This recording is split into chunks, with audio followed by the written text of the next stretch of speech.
That was quick. Just 5 months and 1 day into the presidency of Donald Trump, and Press Secretary Sean Spicer is officially out, resigning today over a dispute with the president.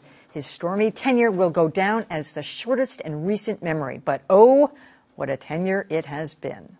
Even before his first official press briefing, Sean Spicer came out swinging, accusing the media of undercounting the crowds at Donald Trump's inauguration. These attempts to lessen the enthusiasm of the inauguration are shameful and wrong. And that set the tone. Daily briefings that seesawed between confrontational and downright combative. But you're asking me a question, and I'm going to answer it, which is the president. I'm sorry. Please stop shaking your head again. The surreal optics of a tongue-lashing press secretary ready to explode at any moment gave a gift to popular culture.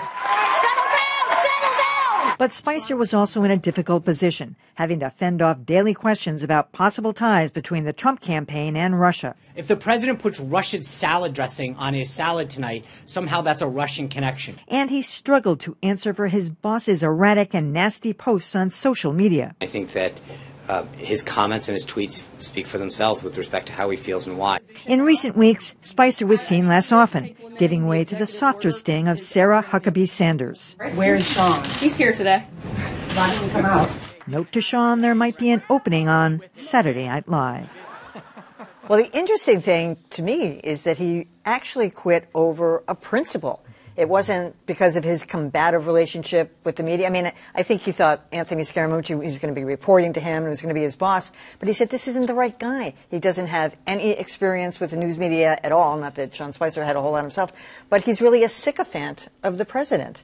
And although I have to say, I thought he did pretty well this afternoon in his first go-round hasn't assumed the job totally yet, but he did all right. Yeah.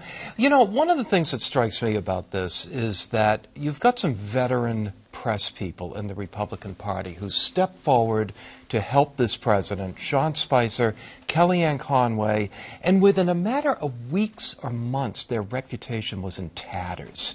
This White House seems to just suck everything into its vortex and claim everybody who gets anywhere near it as its victims. We'll see how the new guy does. Yeah, the fish rots from the head, okay? And it's pretty clear, and it's openly stated. And Scaramucci stated it again today. He says, this is all about the president. He dictates what's going to happen. So in that sense, it doesn't matter, Sean Spicer, Scaramucci, Sarah Sanders, the fish rots from the head, and it'll continue to rot. And I agree with your assessment, Dan, of the reputation these people walk out with.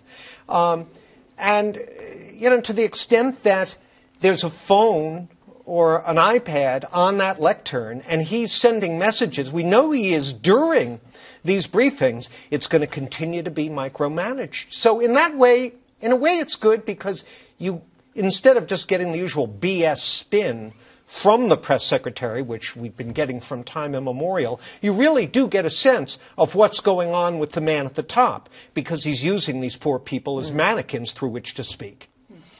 Well, you know, the sad thing is Sean Spicer's been dead man walking for a long time, yes. and just waiting for the hammer to fall on him. And so, if in a way, if there's a loser in this, it's Melissa McCarthy. She's kind of lost the gig she had, and it's sort of unfortunate for Melissa. I'm sure she'll recover.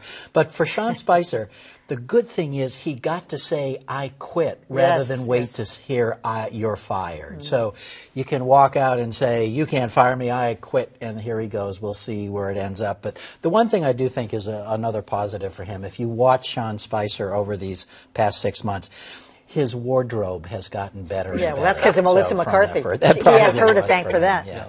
Okay, so two things. I watched Anthony Scaramucci through the campaign, and he was always riveting to watch because he's very calm. He's deliberately calm. He knows how to come across on the camera, and so you can hear him.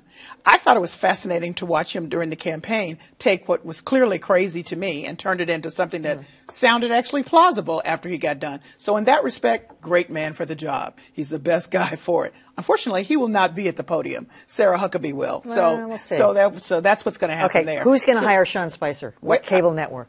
I wasn't done, but I'm sorry. yeah, I was going to say the second thing is I do not believe that Sean Spicer quit over a principle.